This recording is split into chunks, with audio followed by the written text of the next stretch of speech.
You're listening to the Cat Breeder Sensei Says podcast. This is your show host, April Kitten, and in this episode, we're going to be getting some tips for your kitten room and your nursery setup. If you're just getting started, then you're probably super excited about setting up your nursery and your birthing room and the place where your kittens will grow up and become the beautiful kittens that will eventually go to their new homes. But the question always comes up, what should I put in the nursery? Like I see people asking, let me see a picture of your setup and give me some ideas on how to do that. So in this episode, I'm going to give you some tips on how to do that, and we'll get right to it right after this short message. Do you want to learn how to become a successful breeder of pedigree cats? Now you can. For the first time ever, enroll in an online training course that takes you step by step through everything you need to know to get on the right track. Visit catbreedersensei.com to sign up today and use code podcast21 to get $25 off. Okay, we're back. So there's kind of a couple of different phases that your kitten room and your nursery will go through. You go through the birthing and delivery phase, and then you kind of go through the litter training, and then you go through the older kitten phase. So we'll go through each one of these and mention some good ideas for things that you should have in your room. Disclaimer. All of the information that you hear in this episode is based on my personal knowledge or my personal experience. You may certainly have a different experience than I do. So remember, the best way to do things is your way. So let's talk about the birthing box or the tent. So it's a place where your queen can feel safe to deliver her kittens. And cats tend to usually like places that are out of the busy traffic areas, maybe even a dark covered area or a box. So there's different options on how you can set up your birthing box or your tent for your queen and make sure that you get this ready about a week before she is expected to deliver her kittens. So one option is a cardboard box. So you can prepare a little cardboard box for her and put some blankets in there for her. And once she's done delivering her kittens, you can just throw that away. Because of course, delivering kittens does get a little bit messy. So a cardboard box is certainly an option. You can use a kennel and you can just throw a blanket over it so that it's nice and private and she feels safe. The most important thing for your queen is for her to feel safe when she's delivering her kittens. So like a small or medium-sized dog kennel is good. It's just like a little den, right, that she can get in. And of course, you don't want to shut the door. She needs to be able to come in and out and go in there and do her nesting, a couple of days before she actually delivers. But it's like a little house that she can get in. They also make playpens for pets, and they're like pop-up tents. And those are also good for birthing tents and for a place for the mom to feel safe and secure and to deliver her kittens. And there's also queen cages. So on the website catbreedersensei.com, if you find the episode tips for kitten room and nursery setup, there'll be some links and some resources of where you can find all of these things that I'm mentioning in this episode. But there's queen cages that many breeders use that you put your queen in. It has a little delivery tray, place for her to get away, and it's really just temporary, a place for her to safely deliver her kittens and to raise them up for a few weeks. Now, in any of the birthing boxes and tents, you can line those with a variety of different things. Some people use puppy pads. There are like adult mattress size incontinence pads that are great for delivery boxes. You can use newspaper, old t-shirts. So you can get creative with the type of lining that you use in your birthing boxes or your tents. Just be careful not to use like terry cloth towels or anything that the newborn kittens can snag their nails on and get caught on, because remember, the kitten nails are not retracted for a few weeks. So just make sure nothing in there is terry cloth. So in the birthing area, you'll also want to have food, water, and of course, litter. And ideally, you want these at least 2 feet away from each other. So, food, water, litter, birthing tent, all 2 feet away from each other. That would be ideal setup in a small space for your queen. Make sure you also have a cat tree for mom or a window perch. And if you have a cat tree in your kitten room or your nursery, then try to keep it about 36 to 42 inches max. And that is because once the kittens start climbing on the cat trees, they love to just go wild and jump off. And I just like for it to be, a safe height so that, they're not climbing up too tall and just nose diving right off the top of the tree.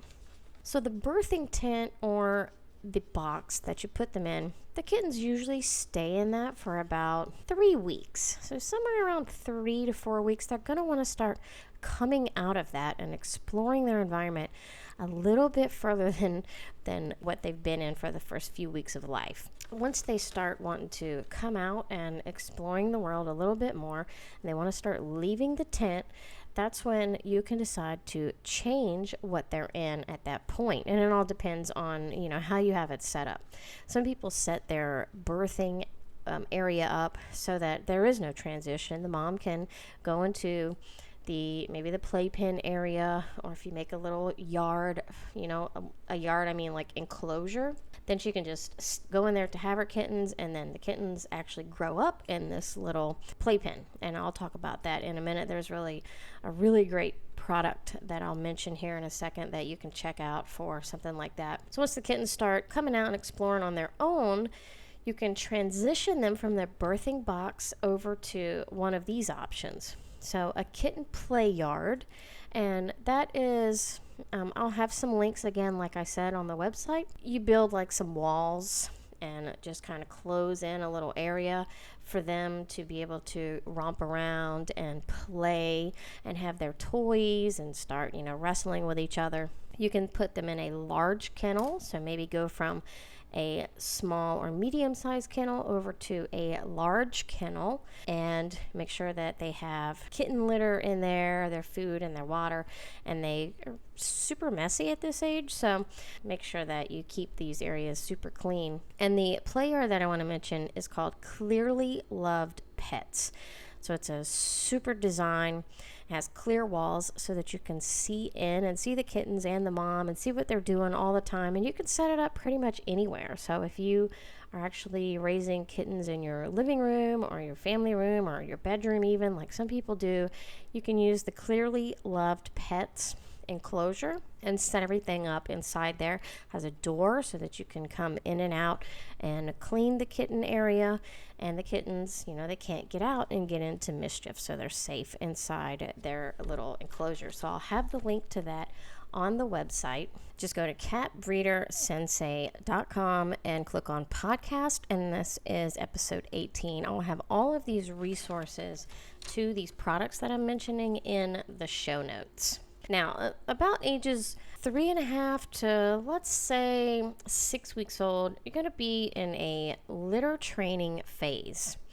And that's why you want to have them in a little small area where they still have room to play and romp around, but they have litter boxes in multiple places. So if you have 2 or 3 litter boxes for a litter, that's better, because you want to make sure they have them everywhere, and no matter what they're doing, they're in quick access to a litter box.